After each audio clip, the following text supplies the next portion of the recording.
Hey guys, ito nga pala ay sa palay ng Valencia, Bukidnon, here in Mindanao. Ang ganda ng palay dito guys. Yan o. Here at the side of the highway, 4 lane here in Bagong Taas, Valencia.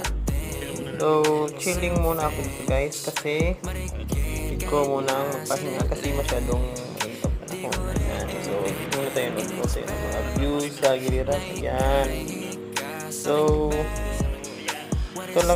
ito yung lugar ng Bukidnon guys. Malamig na lugar. Yan o. Pinupalay nila.